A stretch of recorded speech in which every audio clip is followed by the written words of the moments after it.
Assalamualaikum warahmatullahi wabarakatuh. Soalnya kalau nggak keras takutnya nguap-nguap di belakang ya. Ini terima kasih atas kesempatannya Bib. Terima kasih sekali. Terima kasih juga untuk semuanya yang ada di sini. Ini kali saya pertama hadir di acara hebat seperti ini, acara besar bertemu dengan saudara-saudaraku semua. Tapi singkat cerita saja, mungkin kalau diikutin perjalanannya lumayan panjang. Saya pun di vlog saya tidak menceritakan secara detail karena panjang sekali menuju saya akhirnya ada di Islam saat ini. Tapi 4 tahun terakhir sebelum saya menjadi seorang Islam atau mualaf, itu saya melewati pergejolakan yang cukup dahsyat. Banyak hal dan pertanyaan, mungkin karena saya di TV sering bertemu dengan para ulama. Jadi saya harus pilih satu yang kira-kira yang bisa membimbing dan bisa menjawab pertanyaan saya. Dan ada satu yang waktu itu benar-benar membuat saya itu kagum, yaitu Habib Utsman. Habib Utsman, saya sering bertemu dengan beliau. Dia tidak pernah melihat saya dari siapapun, tapi dia selalu rangkul saya dan dia selalu tanyakan apa kabar. Ya, itu tidak pernah berubah. Dan di situ Habib Utsman sudah mulai, saya sudah mulai tukeran nomor telepon dan mulai komunikasi dengan aktif. Ketika pada saat saya lagi haus pertanyaan dan ingin bertanya, Habib Utsman tidak pernah yang namanya tidak membalas sama sekali. Semua pertanyaan saya tentang Islam beliau jawab. Beliau jawab, habis itu saya nggak balas lagi. 4 hari, 5 hari baru saya tanya lagi. Begitu terus selama 4 tahun. Selama 4 tahun. Sampai pada akhirnya mungkin Allah sudah punya cerita untuk saya sendiri. Saya punya keluarga besar di mana orang tua saya semuanya 80%-nya Muslim. Dan mereka semua sangat amat menyambut saya baik ketika saya sudah menjadi seorang Muslim. Dan sekarang ini saya memiliki banyak teman ketika saya tahu setelah saya syahadat. Tapi pada saat itu pun gak mudah karena saya cuma ngomong. Di Ramadan kemarin, biasanya kalau di Ramadan itu saya menghabiskan waktu untuk pasti bekerja di sahur atau buka puasa. Tapi saya cuma ngomong begini, dalam hati, ya Allah, kalau kau izinkan saya benar-benar khusyuk dan fokus pada saat di Ramadan ini, izinkan saya bekerjanya sebentar saja. Selebihnya biarkan saya fokus ibadahnya dari tarawih sampai yang harus saya lakukan sebagai seorang Muslim.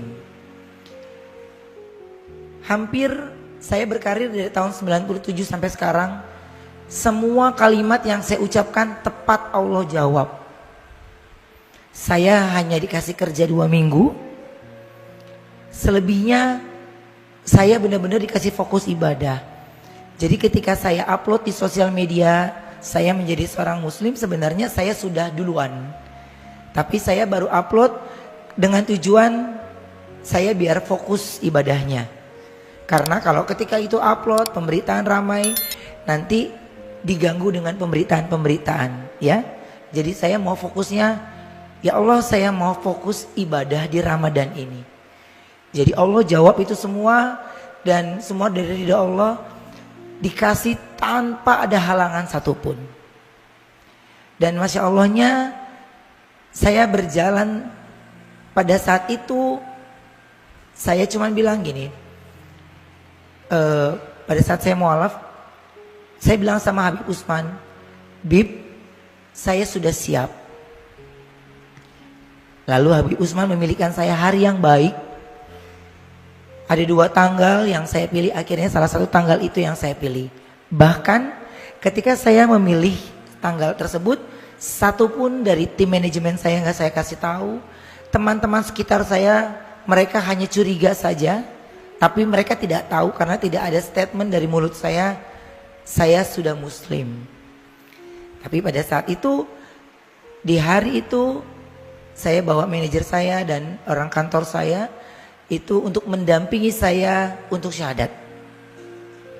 Di rumahnya Habib Usman, di tempat itu saya benar-benar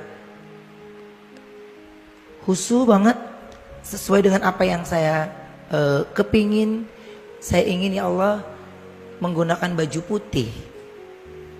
Karena pada saat itu saya selalu ada aja ketika di satu kerjaan yang mengharuskan warna ini, tapi saya bilang ketika saya memutuskan, saya syahadat saya maunya menggunakan baju warna putih.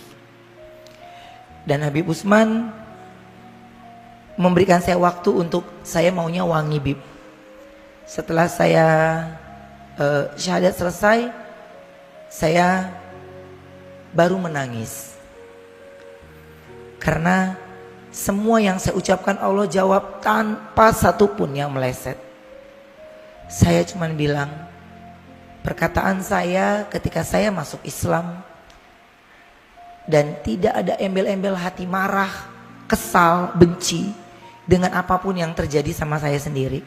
Tapi saya cuma bilang, ya Allah, saya ikhlas. Satu kata yang buat saya itu pendek, tapi kalau kita lakukan dengan baik, saya cuma ucap, ya Allah, saya ikhlas. Gak ada lagi hati saya marah, kesal, atau tidak percaya diri. Semuanya Allah mudahkan. Bahkan pada saat itu minim sekali yang tahu, hanya tim kecil saya.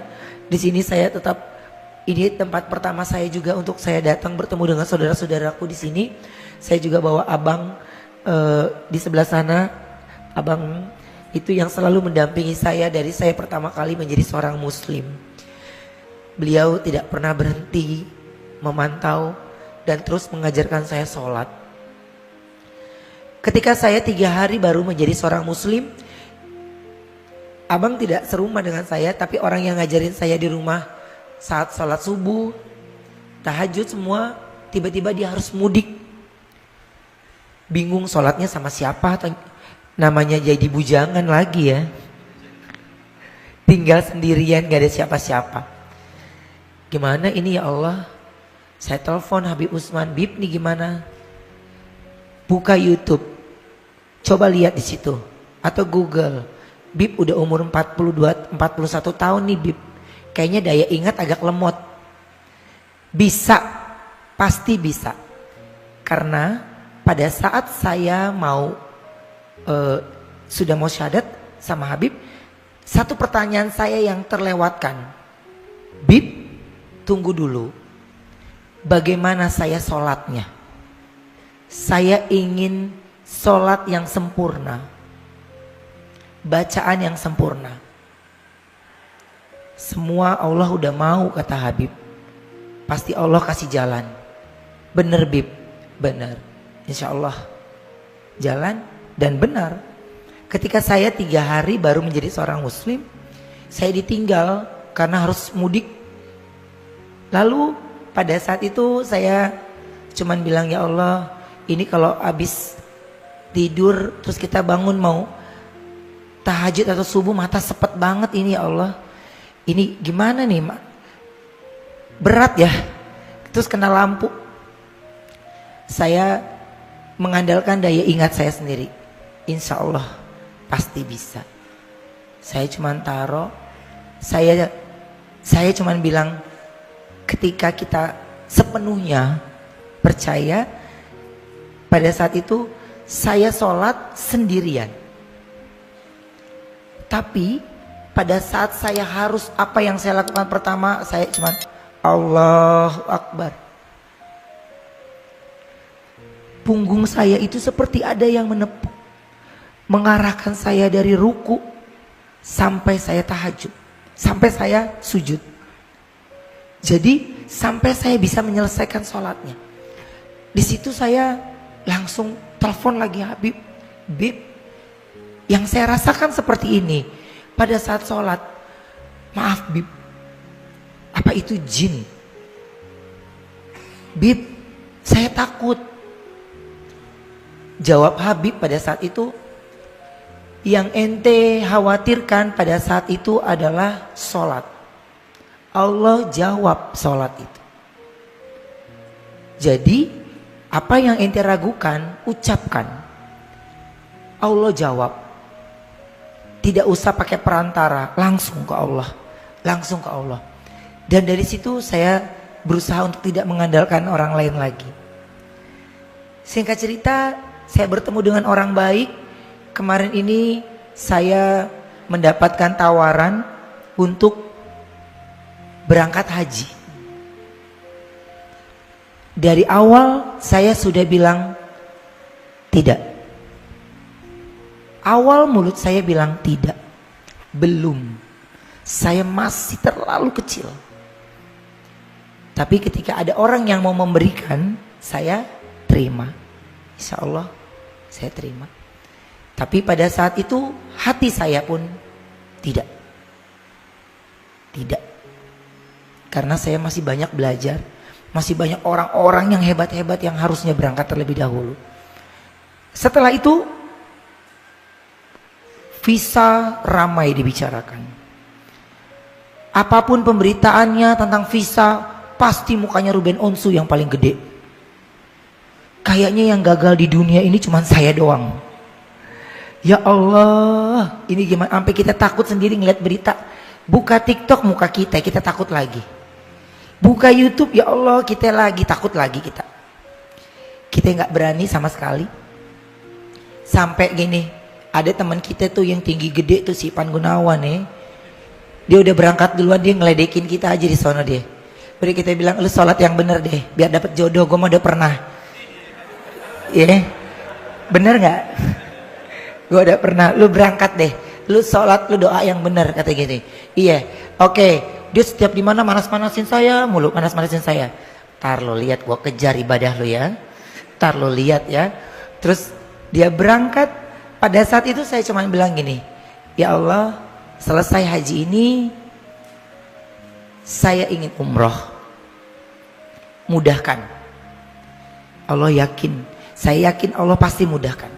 Dah, saya nggak minta apapun itu. Jadi pada saat itu saya ucap, Ivan Gunawan pulang dari haji, saya orang pertama yang mau dia pamerin. Saya ladenin aja. Saya temenin dia makan, temenin dia cerita, yang penting dia puas hati. Sampai akhirnya saya bilang, nanti ada kalanya kita pasti pergi berangkat bareng. Gue mau lihat lu sama gue yang paling banyak duduk siapa. Karena saya tahu dia kalau ada tiang seneng. Karena dia untuk nyender. Makanya seperjalanan saya sama dia itu ketika saya menjadi seorang mualaf, saya nggak kasih tahu dia. Ketika dia lagi benar-benar fokus ibadahnya, dia juga nggak kasih tahu saya banget, biasa aja. Sampai karena saya tahu emang dia adalah partner yang dipilih Allah kayaknya untuk berdampingan sama saya untuk keimanan saya lebih kuat lagi. Karena pada saat itu mau Idul Fitri saya bingung. Ya Allah, ini sholat Idul Fitri di mana? Saya orang belum tahu saya Islam lagi. Aduh rame nih. Gimana ini? Mau numpang di tempat teman, ada temennya cewek. Lah kan saf cewek sama saf cowok beda kan? Gimana nih ceritanya? Diem. Saya ditelepon sama Lesti. Kok kesini oke? Saya cuman bilang saya pergi ke Senayan City. Saya cuman itu malam takbir. Saya belum tahu akan sholat id di mana, ya. Saya belum tahu sama sholat id di mana. Saya cuman bilang, siapapun orang yang bertemu saya pertama kali di lobi, yang menyapa saya pertama kali, kenal ataupun tidak kenal, saya akan numpang sholat di tempat dia. Itu saya ucap. Percaya atau tidak, baru masuk mall, turun dari eskalator, dari sekian banyak manusia, Ivan Gunawan yang turun. Ya Allah, gua gak bisa jauh dari ini manusia. Jadi saya cuma bilang, hey, gua besok numpang sholat di tempat. Gua udah tebak lu Islam kan, berisik lu ah. Jadi itu kalau Allah udah punya mau ya, saya cuma ucap doang. Siapapun yang menyapa saya pertama kali, mau dia kenal nggak dikenal, kalau dia nggak dikenal, saya akan, bapak rumahnya di mana? Saya mau sholat di tempat bapak. Itu yang pertama saya mau lakukan. Bisa-bisanya dari banyak orang lagi takbiran ya, ada di dalam mall itu tuh, bisa-bisanya cuman dia yang ngelihat kita. Ya Allah, emang nasib gue di tangan dia. Saya disuruh standby sholat id jam 4 pagi. Ini ustadz aja masih nguap. Gue jam 4 pagi mau ngapain? Jam 4:30 nyangkut dia di rumah, di perumahan ya bang. Portal, nggak ada yang nyetirin mobil. Udah kita cuma ngomong gini doang. Waduh, matahari udah mau terbit, kita udah diomelin sama Ivan Gunawan. Kita belum nyampe-nyampe. Sampai sono kita ditinggal setengah jalan. Saya taruh mobil di tempat orang, saya ikut dia. Sampai sana jam 5 ya, jam 5 lewat ya, masih sepi, kaca masih pada dingin sama AC. Lah ini sholatnya gimana sih, masih sepi. Kok kita duluan, kata dia. Gue mau duluan datang supaya di paling depan. Ini tiangnya paling oke. Hah? Kurang ajar ya. Saya cuman begini, ya Allah, karena cuman dia doang lagi yang nampung kita sholat id ya. Ya sabar, udah sabar. Jadi pada saat itu beliaulah yang terus mendampingi saya sampai akhirnya beliau meninggalkan beberapa pekerjaannya, dan apapun yang dia lakukan saya pun ikuti. Sampai kemarin akhirnya saya umroh. Saya berangkat dengan 17 orang. Karena itu sudah niat saya, ya Allah, dalam perjalanan saya ini ada 17 orang, di mana masing-masing ceritanya ada dalam perjalanan karir saya dan perjalanan saya menjadi seorang muslim. Saya berangkatkan, Allah izinkan, tapi banyak sekali kata-kata di kuping saya, wah ini susah loh, ini susah loh. Gak lah, sama Allah mah, kalau kita minta mah pasti dikabulkan. Amin ya. Ini kuping banyak, nanti begini loh, nanti begini. Saya banyak ditakut-takuti, Saya sholat lagi. Terus ada berangkat lagi, mau berangkat umroh. Kita ada sholat subuh dulu di bandara. Saya makin deg-degan, akhirnya saya telepon travelnya pesawat jam 9. Saya subuhan di rumah aja. Saya mantapkan lagi dari rumah. Mantapkan lagi, berangkat. Semuanya Allah kasih mudah sampai akhirnya di Madinah. Allah mudahkan lagi, saya di Masjid Nabawi langsung. Ini balik badan Masjid Nabawi, Masya Allah. Ini gimana sih maunya nih Kak, ngerti kita. Saya langsung buru-buru mandi, sholat sampai Masjid Nabawi. Hari kedua muncullah ada orang bertemu dengan saya. Pada saat sholat itu saya bingung, itu pada ngapain pada di situ. Asisten nggak tahu pada kemana, pada mencar. Kita seorang diri di Masjid Nabawi, cuman ngeliatin doang. Tapi tiba-tiba Masya Allahnya ada orang yang ngasih air di gelas langsung. Oh ini namanya air zam-zam. Saya kasih. Saya cuman bilang itu apa? Ada yang nganterin. Saya nggak ngerti caranya kan. Bagaimana caranya mengambil itu benar-benar nggak ngerti. Benar-benar ada rasa takut, deg-degan sendiri. Tapi saya yakin nggak dikasih nyasar. Hari kedua saya di situ bertemu dengan orang yang hebat banget. Saya entah dari mana. Dia merangkul saya. Dia menggunakan bahasa Inggris. Saya bilang cannot. Saya nggak bisa bahasa. Takutnya saya berharap saya bahasa Inggris nggak bisa, ntar malah salah arti ya. Jadi terus dia ucapkan pakai bahasa Arab, terus dia ucapkan Assalamualaikum Alif. Saya waalaikumsalam. Saya sholat lagi berikutnya, ada lagi askar. Assalamualaikum Alif. Saya nengok kamera, apa saya dikerjain? Kok manggilnya Alif? Saya masih diem. Selesai sholat, saya lewat lagi, saya istirahat sebentar karena mau duha. Saya habis subuh pulang dulu, mau duha. Terus selama saya jalan pulang, 2 orang kembali menyapa saya, Assalamualaikum Alif, dari orang yang berbeda. Di situ saya nggak ngomong sama siapapun, saya diam aja. Saya tidak bahas itu melalui sholat saya. Tapi ketika saya sampai di Mekah, saya cuman bilang, apa yang orang bilang susah, pasti Allah mudahkan. Pasti Allah mudahkan. Ya Allah, sudah sejauh ini saya, pasti Engkau mudahkan. Saya orang manusia tinggi gede, kita cuma sekecuil. Gak ada apa-apanya, kegeser juga mental 2 meter. Ya. Ketika saya bilang, ya Allah, saya harus sampai di sana. Harus sampai di sana. Tadinya megang kamera, gak ngerti gambarnya ya, intinya. Saya jalan terus, Masya Allahnya, Allah mudahkan. Saya langsung cium Hajar Aswad, tapi saya bingung doanya apa. Ya Allah, lupa yang saya mau minta apaan ini. Saya cuman ngucap gitu.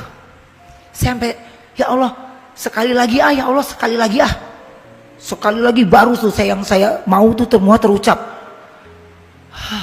2 kali tuh nggak ada satupun, alhamdulillah saya nggak sama sekali ditarik sama askar. Yang ketiga baru saya ditarik sama orang yang gede-gede banget ya. Saya cuman bilang ya Allah, Allahu Akbar. Saya baru nengok ke belakang, manusia tinggi gede, kita sedengkulnya dia kayaknya. Ya kita sadar kita cebol ya, pendek, dia tinggi gede, tapi ucapan dari saya gini, ya Allah, ini masalah hidup gue segede gini ya. Bismillahirrahmanirrahim, Allahu Akbar. Saya pakai buak, saya masuk lagi buak, saya lewatin itu alhamdulillahnya. Ketika itu udah ya Allah, cukup 3 kali. Saya nggak mau jadi manusia serakah. Saya bergeser, saya dibantu sama askar. Tinggi, pintu Ka'bah itu tinggi sekali ya Bib. Pintu Ka'bah itu tinggi sekali. Orang yang secuil ini, saya juga bingung tuh gimana nih tangan bisa nyampe. Saya ditarik sama askar, diarahkan ke pintu Ka'bah. Ya, karena kita masing-masing menyelamatkan sendiri-sendiri kan nih.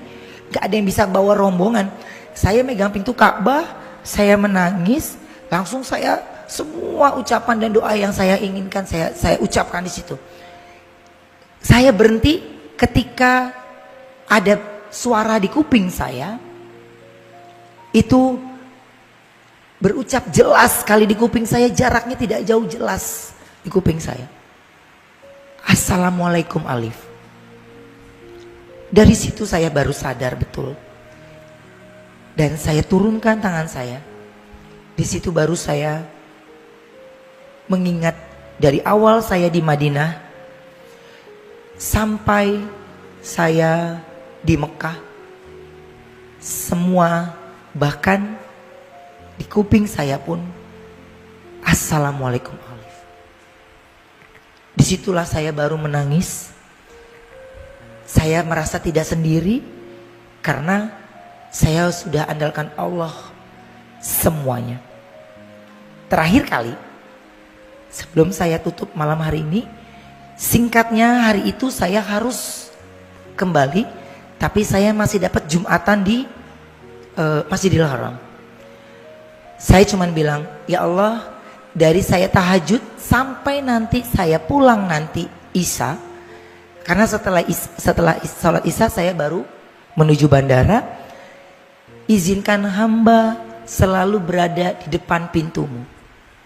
Entah bagaimana Allah atur semuanya, pokoknya setiap pas azan saya pasti pandangannya ada di pintu Ka'bah, pintu masuknya. Dari situ saya cuma bilang, ya Allah, terima kasih. Ini semuanya Engkau permudah. Sehingga rasa keraguan, rasa takut, rasa khawatir ketika kita libatkan Allah dalam hidup kita, perjalanan kita, yaitu yang saya jalani sekarang ini, dan saya takut sekali. Saya cuman bilang, ya Allah, saya pasti sedih sekali kalau seandainya saya harus terlewatkan sholat. Ya Allah, kenapa saya kalau setiap sholat tahajud, seandainya tahajud terlewatkan, kenapa saya sedihnya tuh bisa sampai kayak sedihnya sampai sedih banget. Jadi jangan kasih saya sedih lagi, besok saya nggak akan ulangi lagi. Dan dari situ perjalanan saya, alhamdulillah sampai saya berdiri saat ini, Allah kasih saya kejutan lagi bertemu dengan saudara-saudara saya di depan saat ini, di atas ataupun di bawah, dengan begitu luar biasa. Habib, sekali lagi terima kasih banyak atas kesempatannya, dan benar-benar belum lama bertemu dengan Habib, tapi rindunya benar-benar rindu begitu luar biasa. Ini sedikit perjalanan saya. Mudah-mudahan apa yang menjadi keinginan kita semua ketika kita langsung husu dan berdoa tanpa perantara, tidak usah ikut campur tangan orang lain lagi, serahkan sama Allah, Allah yang akan atur kita semua.